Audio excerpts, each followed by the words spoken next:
ಹೆಣ್ಣು ಮಗಳೊಬ್ಬಳು ಭಾರತೀಯ ಸೇನೆಯ ಉನ್ನತ ಹುದ್ದೆಗೇರುವ ಮೂಲಕ ಹೊಸ ಇತಿಹಾಸ ಬರೆದಿದ್ದಾಳೆ. ಯಕ್ಷಗಾನದ ರಂಗಸ್ಥಳದಲ್ಲಿ ಗೆಜ್ಜೆ ಕಟ್ಟಿ ಕುಣಿಯುತ್ತಿದ್ದ ಹೆಜ್ಜೆಗಳೀಗ ದೇಶ ಕಾಯುವ ಸೇನೆಯ ಪಥಸಂಚಲನಕ್ಕೆ ಸಿದ್ಧವಾಗಿವೆ.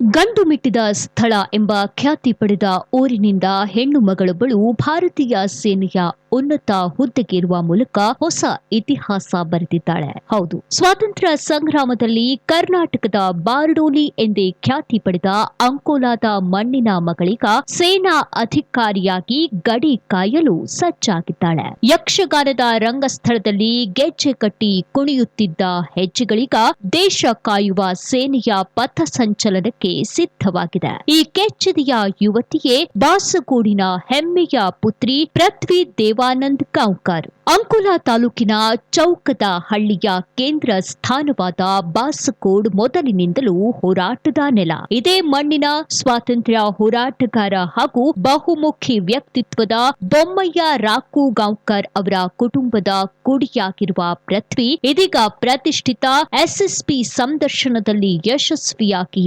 ಉತ್ತೀರ್ಣರಾಗಿದ್ದಾರೆ. ದೇವಾನಂದ್ ಹಾಗೂ ವನಿತಾ ದಂಪತಿಯ ಪುತ್ರಿಯಾಗಿರುವ ಇವರು ಭಾರತೀಯ ಸೇನೆಯಲ್ಲಿ ಅಧಿಕಾರಿಯಾಗಿ ಆಯ್ಕೆಯಾಗುವ ಮೂಲಕ ಇಡೀ ಜಿಲ್ಲೆಗೆ ಕೀರ್ತಿ ತಂದಿದ್ದಾರೆ. ಶೀಘ್ರದಲ್ಲೇ ಇವರು ಸೇನಾ ತರಬೇತಿಗೆ ಸೇರ್ಪಡೆಯಾಗಲಿದ್ದಾರೆ. ಮಹಿಳೆಯರು ಎಲ್ಲಾ ಕ್ಷೇತ್ರಗಳಲ್ಲೂ ಮುನ್ನುಗ್ಗುತ್ತಿರುವ ಈ ಕಾಲಘಟ್ಟದಲ್ಲಿ ಪೃಥ್ವಿ ಅವರ ಈ ಸಾಧನೆ ಅಸಂಖ್ಯಾತ ಯುವತಿಯರಿಗೆ ಸ್ಫೂರ್ತಿಯಾಗಿದೆ. ವೃತ್ತಿಯಲ್ಲಿ ಇಂಜಿನಿಯರ್ ಪದವೀಧರಿಯಾಗಿರುವ ಪೃಥ್ವಿ ಶಾಲಾ ಕಾಲೇಜು ದಿನಗಳಲ್ಲೇ ಎನ್ಸಿಸಿ ಕ್ಯಾಂಡಿಡೇಟ್ ಆಗಿ ದೇಶ ಸೇವೆಯ ಕನಸು ಕಂಡಿದ್ದರು. ಅವರ ನಿರಂತರ ಶ್ರಮ, ಅಚಲ ಆತ್ಮವಿಶ್ವಾಸ, ಕಟ್ಟುನಿಟ್ಟಿನ ಶಿಸ್ತು ಹಾಗೂ ನಾಯಕತ್ವದ ಗುಣಗಳೇ ಇಂದು ಅವರನ್ನ ಸೇನಾ ಅಧಿಕಾರಿಯನ್ನಾಗಿ ರೂಪಿಸಿವೆ.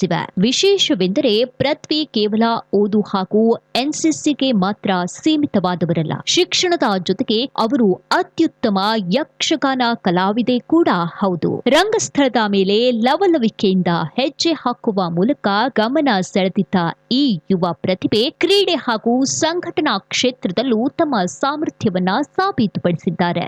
ಐತಿಹಾಸಿಕ ಹೋರಾಟದ ಪರಂಪರೆ ಇರುವ ನೆಲದ ಹೆಣ್ಣು ಮಗಳೊಬ್ಬಳು ಕಠಿಣ ಪರೀಕ್ಷೆಗಳನ್ನ ಎದುರಿಸಿ ಭಾರತೀಯ ಸೇನೆಯ ಅಧಿಕಾರಿಯಾಗಿ ಆಯ್ಕೆಯಾಗಿರುವುದು ಎಲ್ಲರಿಗೂ ಹೆಮ್ಮೆಯ ವಿಷಯ. ಪೃಥ್ವಿಯವರ ಈ ಸಾಧನೆಗೆ ಅಂಕೋಲಾ ತಾಲೂಕು ಸೇರಿದಂತೆ ಇಡೀ ಉತ್ತರ ಕನ್ನಡ ಜಿಲ್ಲೆಯಾದ್ಯಂತ ವ್ಯಾಪಕ ಮೆಚ್ಚುಗೆ ವ್ಯಕ್ತವಾಗುತ್ತಿದೆ. ವಿಸ್ಮಯ ನ್ಯೂಸ್, ವಿಲಾಸ್ ನಾಯಕ್, ಅಂಕೋಲಾ.